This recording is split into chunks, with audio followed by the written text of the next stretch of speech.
Os e-mails que a gente recebe, eu quero aqui cumprimentar a Maria Clara Sartori Viegas, de Cacoal.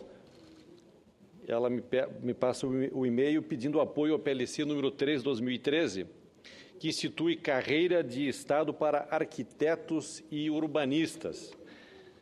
E pode ficar tranquila, Maria Clara Sartori Viegas, nós vamos estar dando apoio a esse PLC, que é importante realmente para o nosso país. Hoje, senhor presidente, pela manhã, na Comissão de Agricultura e Reforma Agrária, presidida pela nossa senadora Ana Amélia, nós começamos um debate importante com relação à crise econômica que pode chegar ao campo, nas lavouras, não só no nosso estado de Rondônia, mas de todo o nosso país.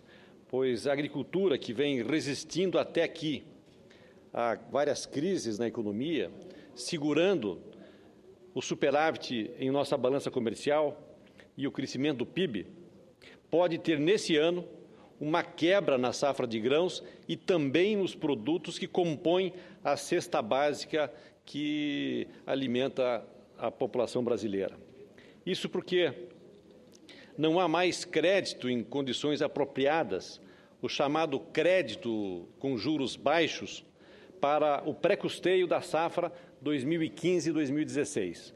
Lá em Rondônia, por exemplo, os nossos produtores de soja estão apreensivos e já pararam praticamente com relação ao plantio, pois é chegada a hora de comprar os insumos e as sementes para iniciar a produção, pois ao baterem as portas dos bancos para obter o tradicional crédito para o pré-custeio, a resposta dos gerentes é que não está sendo liberado o crédito para essa finalidade, ou quando existe o crédito, o juro é impraticável, o juro é muito alto. A liberação de crédito também via Pronaf, que atende a agricultura familiar, também reduziu bastante. De acordo com o presidente da Federação dos Trabalhadores da Agricultura em Rondônia, Sr. Fábio de Assis Menezes, os bancos públicos que operam o Pronaf não fecharam nenhuma operação de crédito com os pequenos agricultores em Rondônia desde novembro do ano passado. O presidente da Associação dos Produtores de Soja de Rondônia, o senhor Nadir Comiran, nos relata que o momento é muito crítico, pois a compra dos fertilizantes e sementes é feita exatamente nesses meses de março e abril, e até agora ninguém conseguiu comprar nada, pois não há crédito para isso. Em outros anos, nessa época, os bancos que operam crédito rural, tanto via Plano Safra quanto ao Pronaf, já estavam recebendo propostas e liberando o custeio. Com o dinheiro na mão, o produtor ia até as distribuidoras de sementes nas agropecuárias e faziam as suas compras. Essa situação está gerando um clima de insegurança muito grande entre os agricultores, que nos anos anteriores realizaram empréstimos para a aquisição de equipamentos e a modernização de suas lavouras.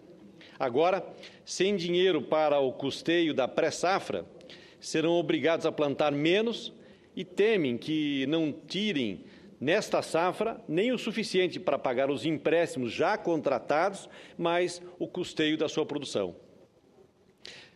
A preocupação dos agricultores, que também é uma preocupação nossa, é que o atraso no início da safra e a redução na produção possam afetar a produção agrícola e a economia do nosso Estado e também, evidente, a economia do país com efeito cascata em outros setores do país. Entendo que não podemos deixar isso acontecer e temos que tomar medidas urgentes para que a atividade produtiva não pare. Todos nós sabemos a importância do ajuste fiscal, do controle dos gastos de governo, mas não podemos permitir que os investimentos no setor produtivo e na infraestrutura sejam paralisados.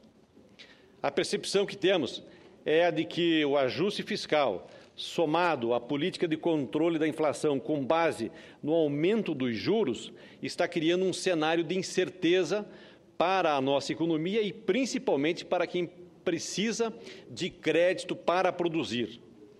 Creio que esse modelo de política econômica se esgotou e precisamos discutir melhor, não apenas a liberação de linha de crédito para a agricultura, mas sim a política macroeconômica do governo para o país.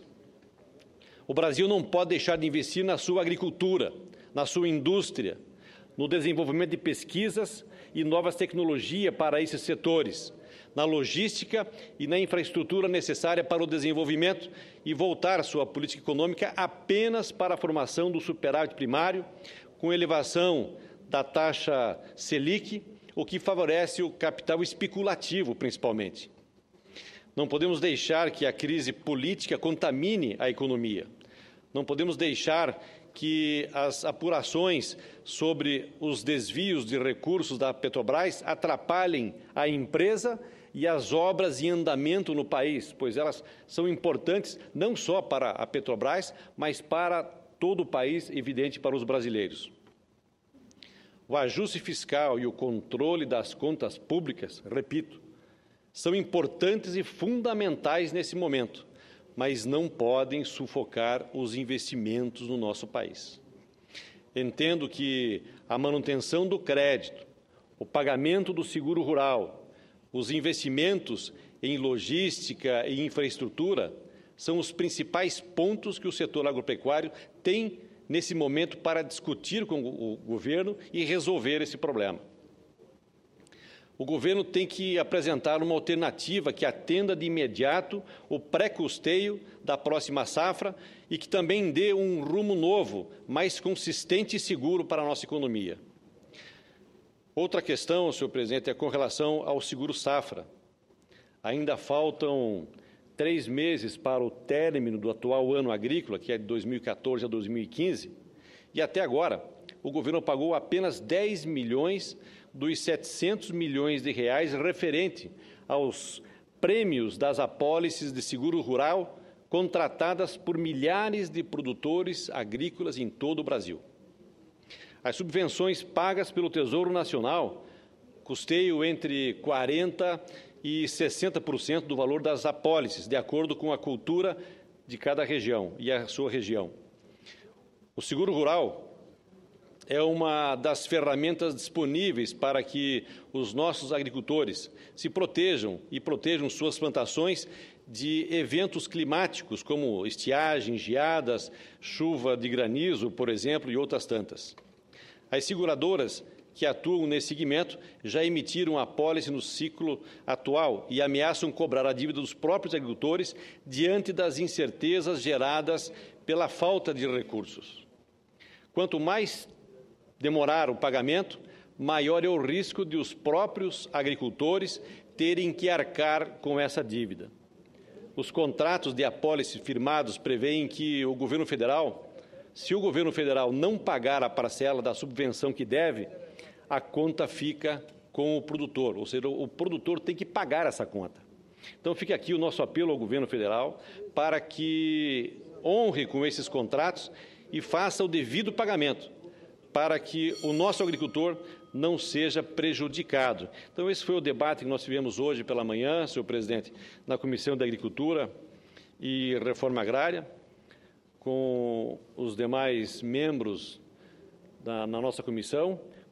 Aprovamos um requerimento convidando o vice-presidente do Banco do Brasil, do agronegócio, nosso sempre senador Osmar Dias. Já conversei com o senador Osmar Dias, ele virá na próxima quinta-feira para nós discutirmos e colocarmos à disposição naquilo o que nós podemos fazer, nós da comissão, principalmente da Comissão da Agricultura e Reforma Agrária, o que nós podemos fazer para ajudar e colaborar com relação ao crédito agrícola para os nossos agricultores, para que nós não tenhamos um retrocesso com relação à produção do agronegócio brasileiro, seja do pequeno, do médio ou do grande, mas o Brasil não pode retroceder. O que nós já conquistamos, nós temos que manter e ampliar a nossa produção. Se não é a produção do agronegócio, senhoras senadores, o Brasil não teria sucesso, não teria o superávit positivo ou o superávit na balança comercial. Então, o agronegócio é importante para a economia brasileira e nós precisamos dar uma atenção especial a todos os nossos agricultores, sejam eles do norte do país, do estado de Rondônia, ou sejam do centro-oeste, do sul, enfim, de todos os cantos do Brasil. Nós precisamos dar essa atenção e dar uma solução para que a agricultura brasileira continue ajudando e fortalecendo a economia brasileira, além de levar à mesa dos brasileiros produtos de boa qualidade e com preço acessível a todos os brasileiros. Muito obrigado, senhor presidente. Era isso que eu tinha para falar nessa tarde.